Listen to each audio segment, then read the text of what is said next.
أعوذ بالله من الشيطان الرجيم. بسم الله الرحمن الرحيم.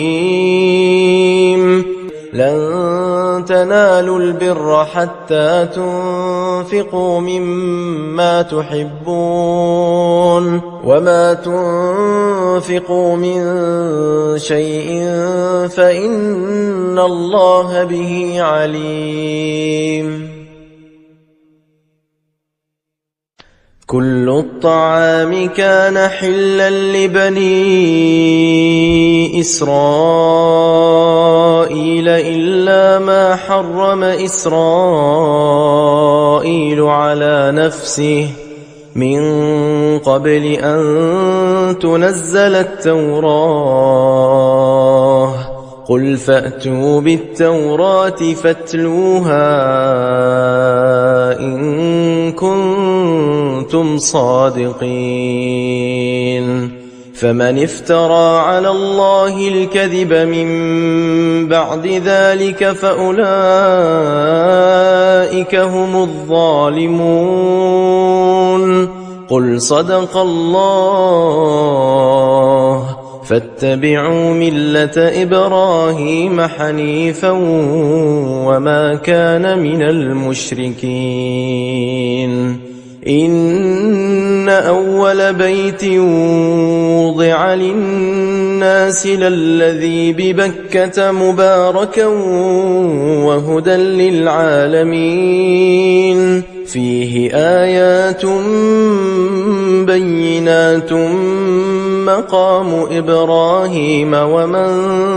دخله كان آمنا. ولله على الناس حج البيت من استطاع إليه سبيلا ومن كفر فإن الله غني عن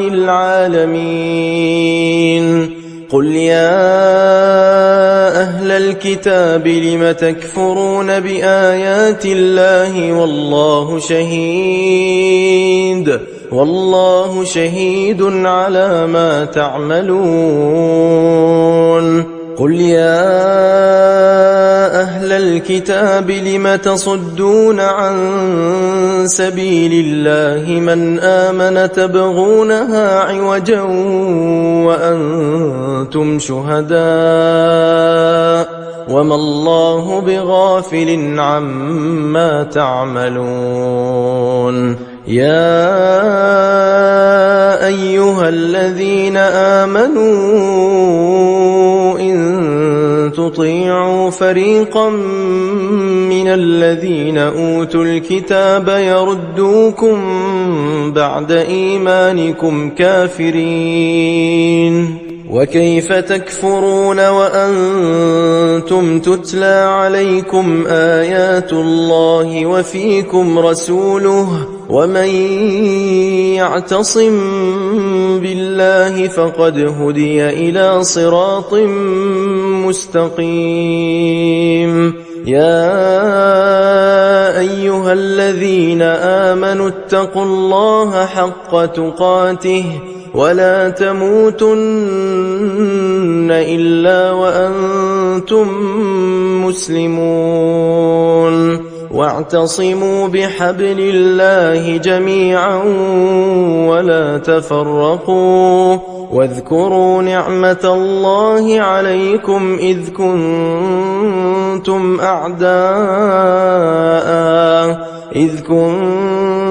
أعداء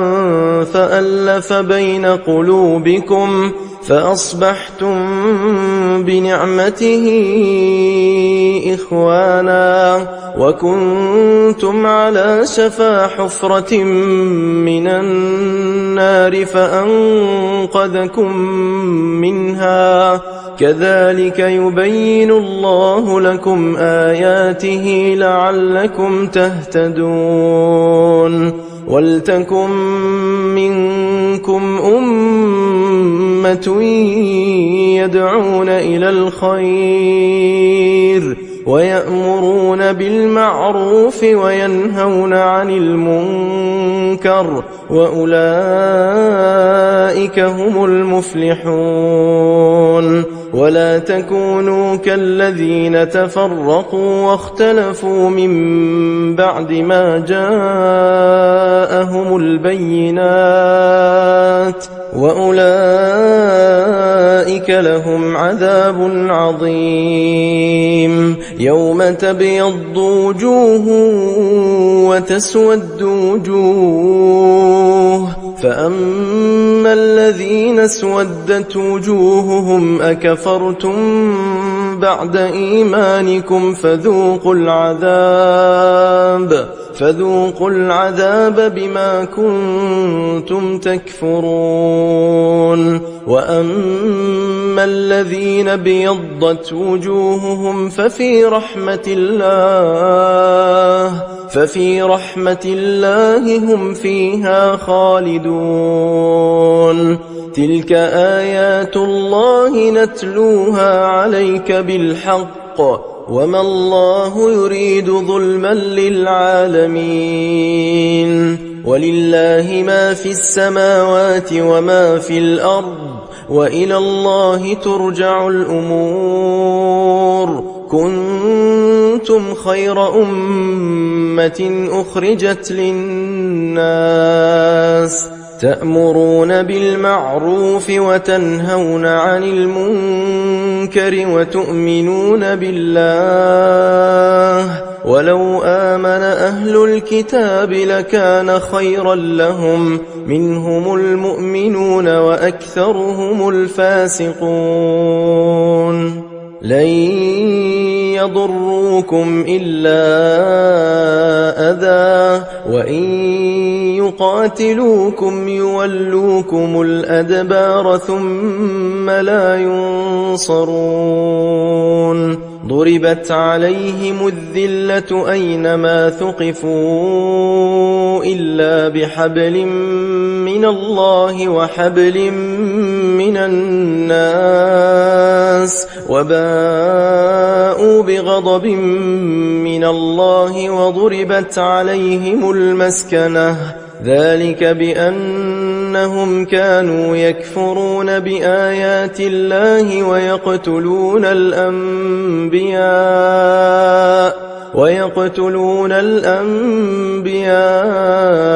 بغير حق ذلك بما عصوا وكانوا يعتدون ليسوا سواء من أهل الكتاب أمة قائمة يتلون آيات الله آناء الليل وهم يسجدون يؤمنون بالله واليوم الآخر ويأمرون بالمعروف وينهون عن المنكر ويسارعون في الخيرات وأولئك من الصالحين وما يفعلوا من خير فلن يكفروه والله عليم بالمتقين إن الذين كفروا لن تغني عنهم أموالهم ولا أولادهم من الله شيئا وأولئك أصحاب النار هم فيها خالدون مثل ما ينفقون في هذه الحياة الدنيا كمثل ريح فيها صر أصابت حرث قوم ظلموا أنفسهم فأهلكته وما ظلمهم الله ولكن أنفسهم يظلمون يا أيها الذين آمنوا لا تتخذوا بطانة من دونكم لا يألونكم خبالا ودوا ما عنتم قد بدت البغضاء من أفواههم وما تخفي صدورهم أكبر قد بينا لكم الآيات إن كنتم تعقلون ها أنتم أولئك تحبونهم ولا يحبونكم وتؤمنون بالكتاب كله وإذا لقوكم قالوا آمنا وإذا خلوا عضوا عليكم الأنامل من الغيظ قل موتوا بغيظكم إن الله عليم بذات الصدور إن تمسسكم حسنة تسؤهم وإن تصبكم سيئة يفرحوا بها وإن تصبروا وتتقوا لا يضركم كيدهم شيئا إن الله بما يعملون محيط وإذ غدوت من أهلك تبوئ المؤمنين مقاعد للقتال والله سميع عليم إذ هم الطائفتان منكم أن تفشلا والله وليهما وعلى الله فليتوكل المؤمنون ولقد نصركم الله ببدر وأنتم أذلة فاتقوا الله لعلكم تشكرون إذ تقول للمؤمنين ألن يكفيكم أن يمدكم ربكم بثلاثة آلاف من الملائكة منزلين بلى إن تصبروا وتتقوا ويأتوكم من فورهم هذا يمددكم ربكم ب5,000 من الملائكة مسومين وما جعله الله إلا بشرى لكم ولتطمئن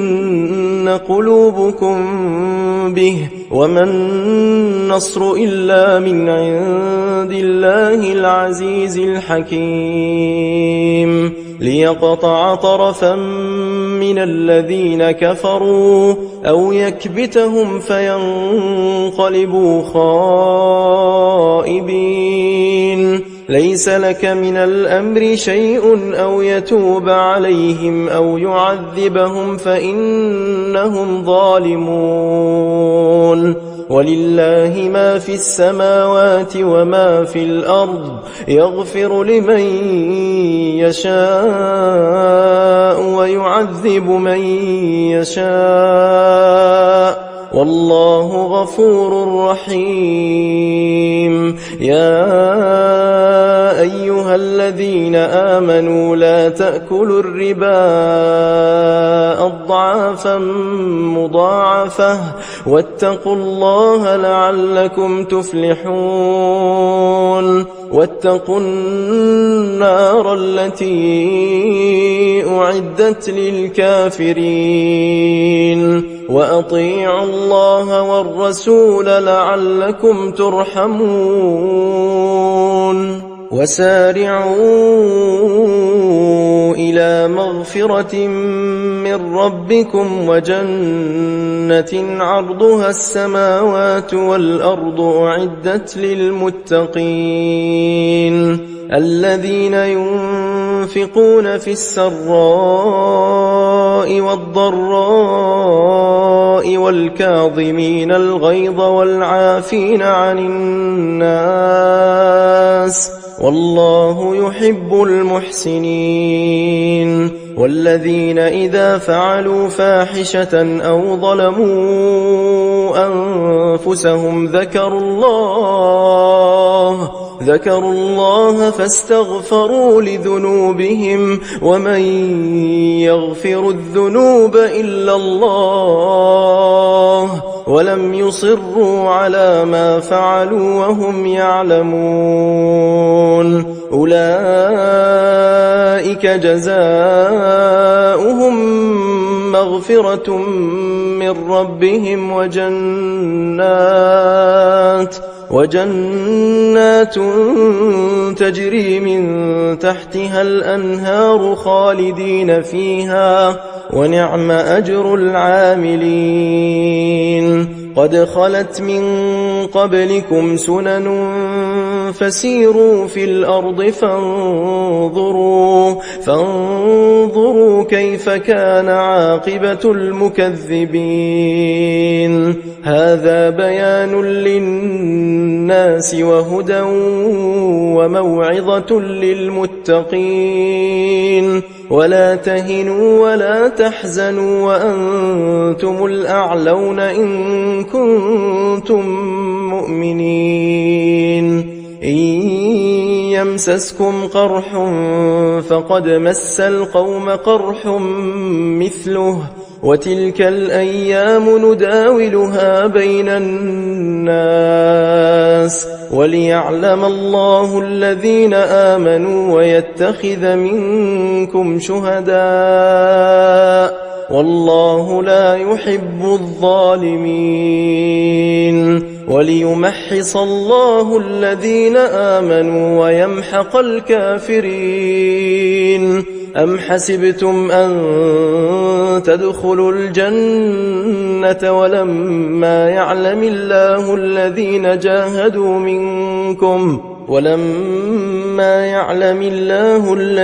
جاهدوا منكم ويعلم الصابرين.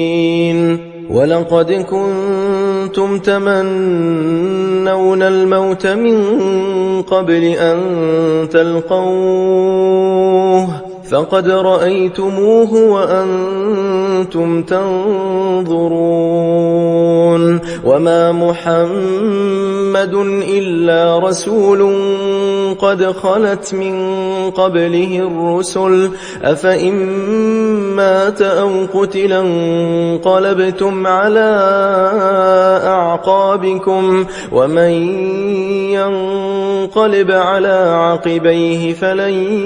يضر الله شيئا وسيجزي الله الشاكرين. وما كان لنفس أن تموت إلا بإذن الله كتابا مؤجلا ومن يرد ثواب الدنيا نؤته منها ومن يرد ثواب الآخرة نؤته منها وسنجزي الشاكرين. وكأي من نبي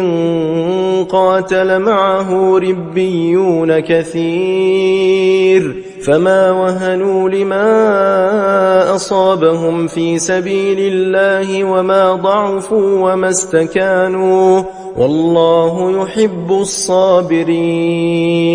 وما كان قولهم إلا أن قالوا ربنا اغفر لنا ذنوبنا وإسرافنا في أمرنا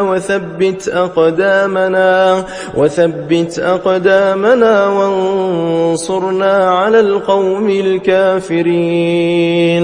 فآتاهم الله ثواب الدنيا وحسن ثواب الآخرة والله يحب المحسنين.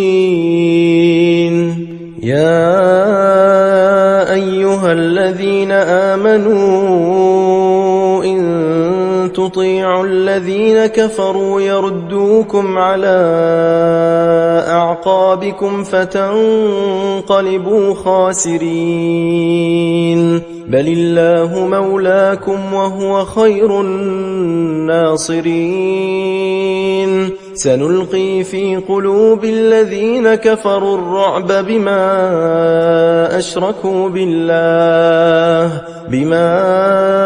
أشركوا بالله ما لم ينزل به سلطانا ومأواهم النار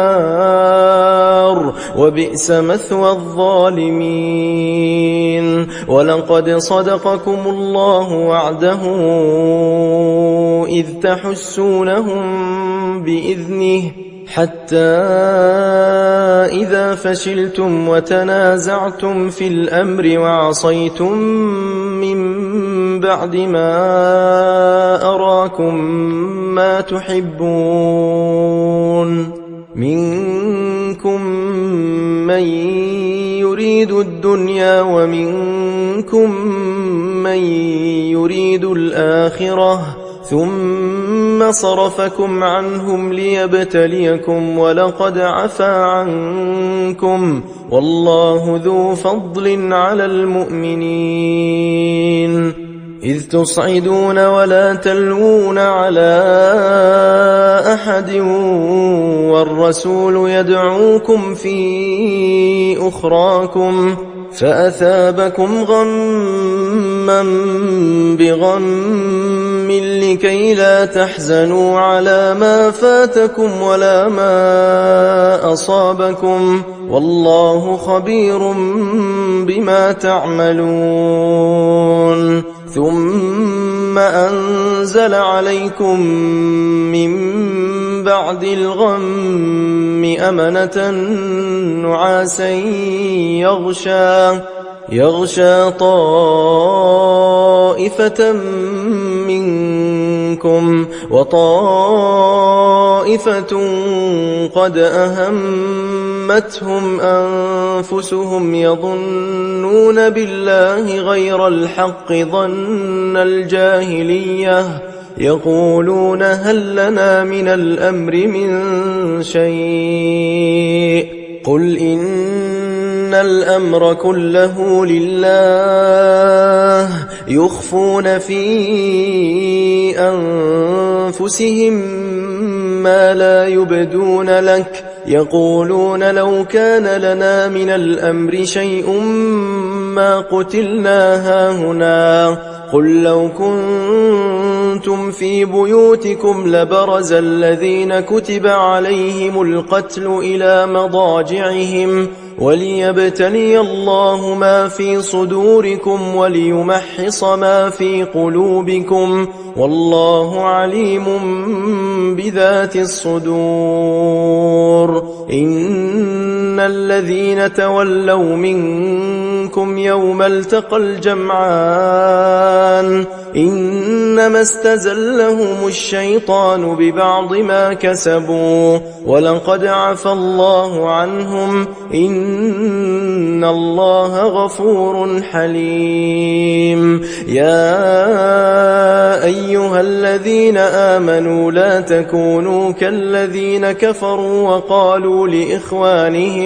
وقالوا لإخوانهم إذا ضربوا في الأرض أو كانوا غزا لو كانوا عندنا ما ماتوا وما قتلوا ليجعل الله ذلك حسرة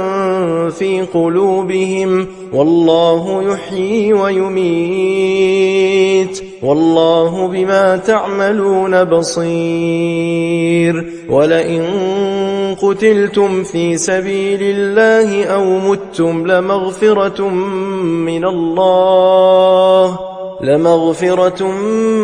من الله ورحمة خير مما يجمعون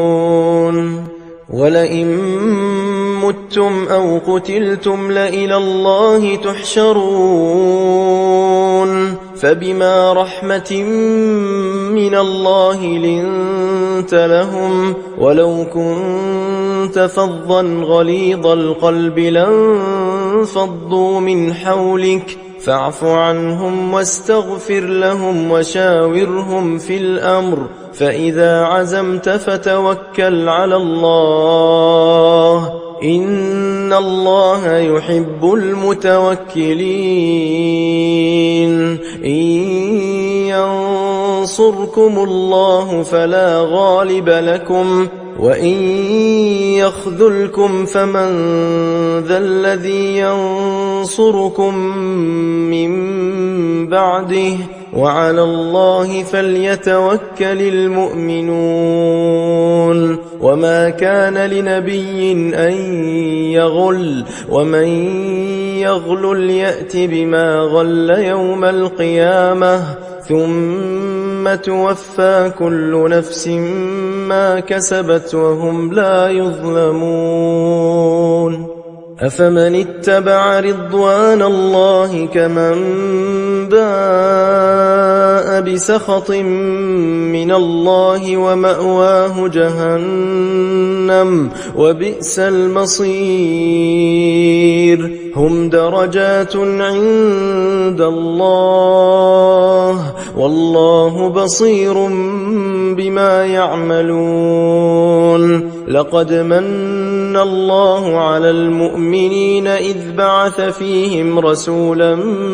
من أنفسهم يتلو عليهم آياته ويزكيهم ويعلمهم الكتاب والحكمة وإن كانوا من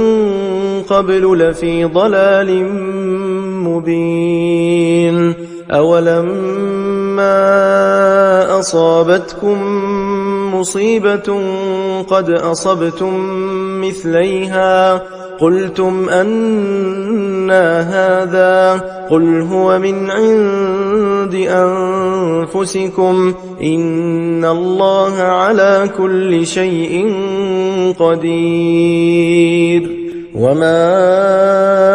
أصابكم يوم التقى الجمعان فبإذن الله وليعلم الذين نافقوا وقيل لهم تعالوا قاتلوا في سبيل الله أو ادفعوا قالوا لو نعلم قتالا لاتبعناكم هم للكفر يومئذ أقرب منهم للإيمان يقولون بأفواههم ما ليس في قلوبهم والله أعلم بما يكتمون الذين قالوا لإخوانهم وقعدوا لو أطاعونا ما قتلوا قل فادرءوا عن أنفسكم الموت إن كنتم صادقين ولا تحسبن الذين قتلوا في سبيل الله أمواتا بل أحياء عند ربهم يرزقون فرحين بما آتاهم الله من فضله ويستبشرون بالذين لم يلحقوا بهم من خلفهم ألا خوف عليهم ولا هم يحزنون يستبشرون بنعمة من الله وفضل وأن الله لا يضيع أجر المؤمنين الذين استجابوا لله والرسول من بعد ما أصابهم القرح للذين أحسنوا منهم واتقوا أجر عظيم الذين قال لهم الناس إن الناس قد جمعوا لكم فاخشوهم فزادهم إيمانا وقالوا حسبنا الله ونعم الوكيل فانقلبوا بنعمة من الله وفضل لم يمسسهم سوء واتبعوا رضوان الله والله ذو فضل عظيم إنما ذلكم الشيطان يخوف أولياءه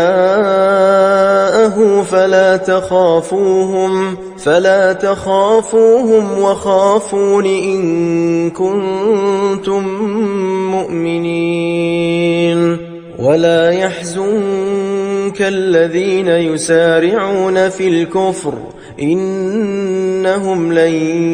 يضروا الله شيئا يريد الله ألا يجعل لهم حظا في الآخرة ولهم عذاب عظيم. إن الذين اشتروا الكفر بالإيمان لن يضروا الله شيئا ولهم عذاب أليم. ولا يحسبن الذين كفروا أنما نملي لهم خير لأنفسهم إنما نملي لهم ليزدادوا إثما ولهم عذاب مهين. ما كان الله ليذر المؤمنين على ما أنتم عليه حتى يميز الخبيث من الطيب وما كان الله ليطلعكم على الغيب ولكن الله يجتبي من رسله من يشاء فآمنوا بالله ورسله وإن تؤمنوا وتتقوا فلكم أجر عظيم. ولا يحسبن الذين يبخلون بما آتاهم الله من فضله هو خيرا لهم بل هو شر لهم سيطوقون ما بخلوا به يوم القيامة ولله ميراث السماوات والأرض والله بما تعملون خبير. لقد سمع الله قول الذين قالوا إن الله فقير ونحن أغنياء سنكتب ما قالوا وقتلهم الأنبياء بغير حق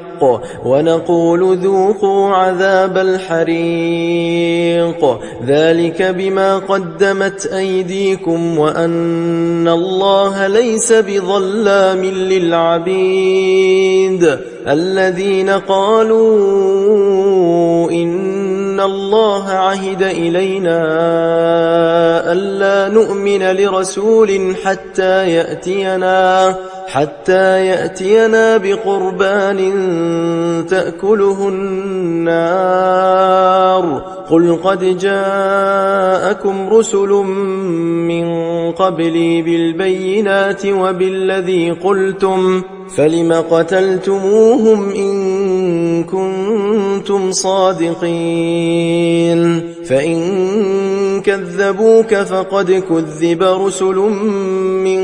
قبلك جاءوا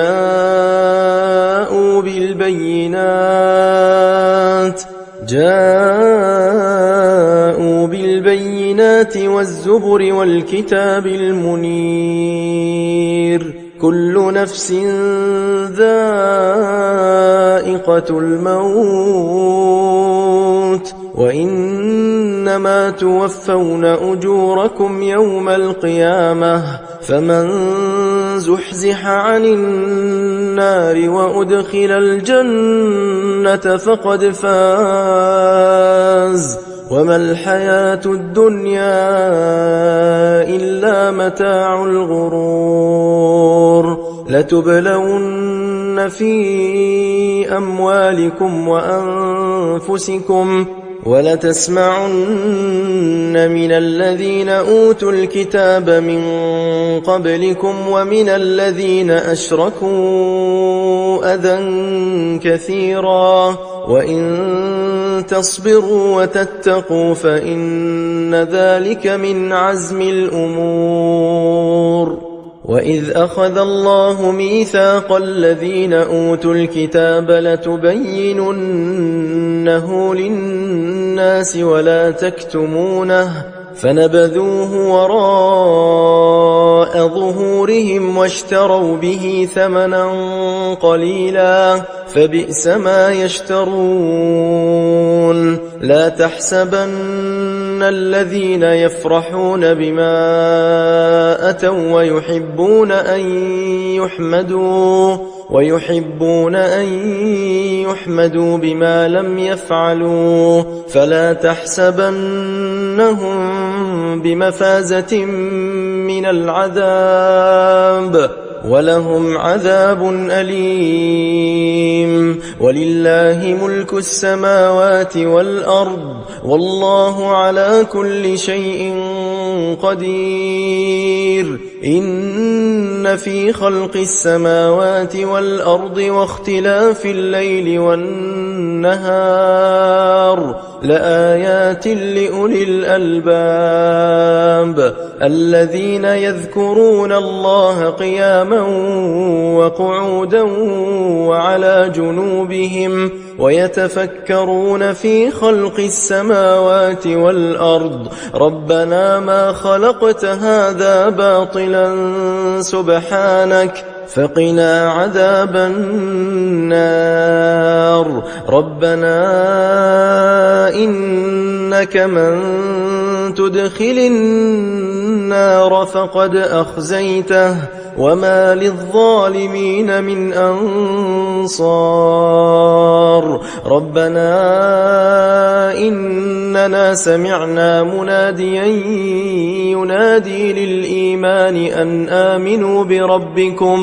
أن آمنوا بربكم فآمنا ربنا فاغفر لنا ذنوبنا وكفر عنا سيئاتنا وتوفنا مع الأبرار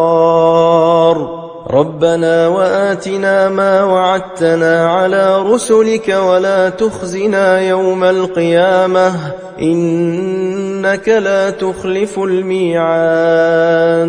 فاستجاب لهم ربهم أني لا أضيع عمل عامل منكم من ذكر أو أنثى بعضكم من بعض فالذين هاجروا وأخرجوا من ديارهم وأوذوا في سبيلي وقاتلوا وقتلوا لأكفرن عنهم سيئاتهم ولأدخلنهم جنات تجري من تحتها الأنهار ثوابا من عند الله والله عنده حسن الثواب لا يغرنك تقلب الذين كفروا في البلاد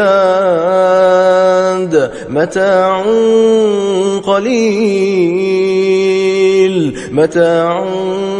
قليل ثم مأواهم جهنم وبئس المهاد لكن الذين اتقوا ربهم لهم جنات تجري من تحتها الأنهار خالدين فيها نزلا من عند الله وما عند الله خير للأبرار وإن من أهل الكتاب لمن يؤمن بالله وما أنزل إليكم وما أنزل إليهم خاشعين لله لا يشترون بآيات الله ثمنا قليلا أولئك لهم أجرهم عند ربهم إن الله سريع الحساب يا أيها الذين آمنوا اصبروا وصابروا ورابطوا واتقوا الله لعلكم تفلحون بسم الله الرحمن الرحيم يا أيها الناس اتقوا ربكم الذي خلقكم من نفس واحدة وخلق منها زوجها وبث منهما رجالا كثيرا ونساء واتقوا الله الذي تساءلون به والأرحام إن الله كان عليكم رقيبا وآتوا اليتامى أموالهم ولا تتبدلوا الخبيث بالطيب ولا تأكلوا أموالهم إلى أموالكم إنه كان حوبا كبيرا وإن خفتم ألا تقسطوا في اليتامى فانكحوا ما طاب لكم من النساء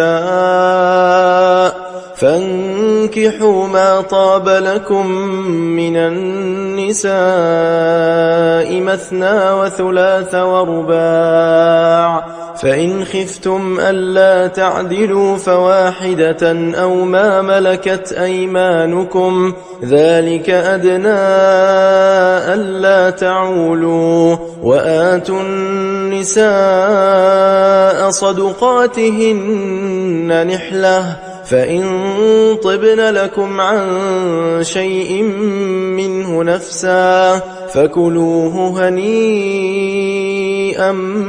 مريئا ولا تؤتوا السفهاء أموالكم التي جعل الله لكم قياما وارزقوهم فيها واكسوهم وقولوا لهم قولا معروفا وابتلوا اليتامى حتى إذا بلغوا النكاح فإن آنستم منهم رشدا فادفعوا إليهم أموالهم ولا تأكلوها إسرافا وبدارا أن يكبروا ومن كان غنيا فليستعفف ومن كان فقيرا فليأكل بالمعروف فإذا دفعتم إليهم أموالهم فأشهدوا عليهم وكفى بالله حسيبا للرجال نصيب مما ترك الوالدان والأقربون وللنساء نصيب مما ترك الوالدان والأقربون مما قل منه أو كثر نصيبا مفروضا وإذا حضر القسمة أولو القربى واليتامى والمساكين فارزقوهم منه وقولوا لهم قولا معروفا وليخشى الذين لو تركوا من خلفهم ذرية ضعافا خافوا عليهم فليتقوا الله وليقولوا قولا سديدا إن الذين يأكلون أموال اليتامى ظلما إنما يأكلون في بطونهم نارا وسيصلون سعيرا يوصيكم الله في أولادكم للذكر مثل حظ الأنثيين فإن كن نساء فوق 2 فلهن ثلثا ما ترك وإن كانت واحدة فلها النصف ولأبويه لكل واحد منهما السدس مما ترك إن كان له ولد فإن لم يكن له ولد وورثه أبواه فلأمه الثلث فإن كان له إخوة فلأمه السدس من بعد وصية يوصي بها أو دين آباؤكم وأبناؤكم لا تدرون أيهم أقرب لكم نفعا فريضة من الله إن الله كان عليما حكيما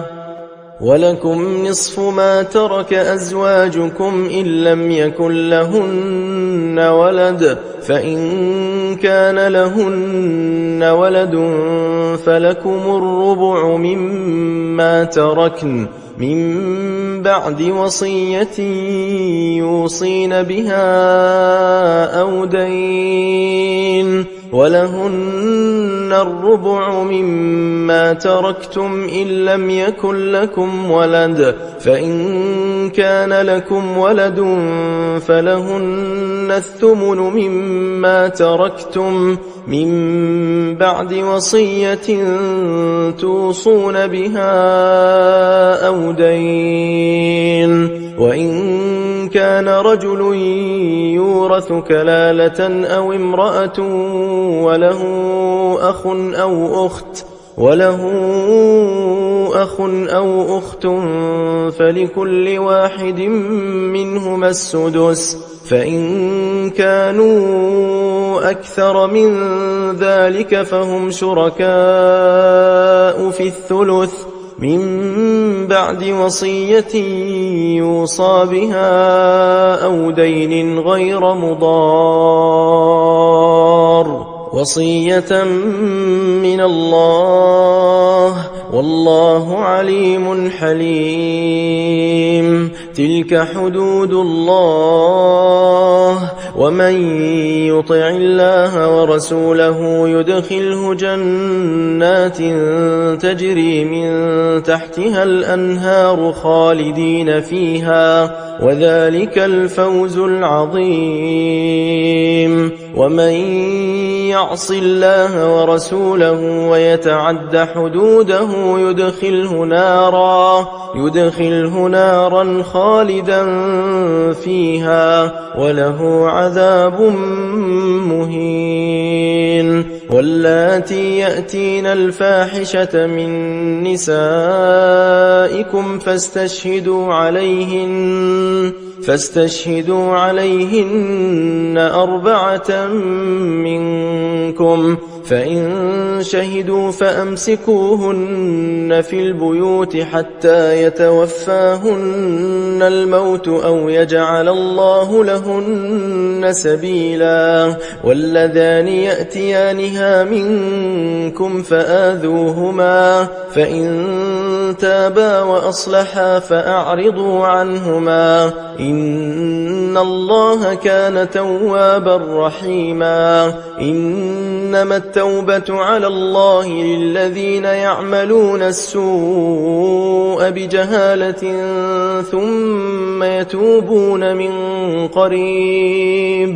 ثم يتوبون من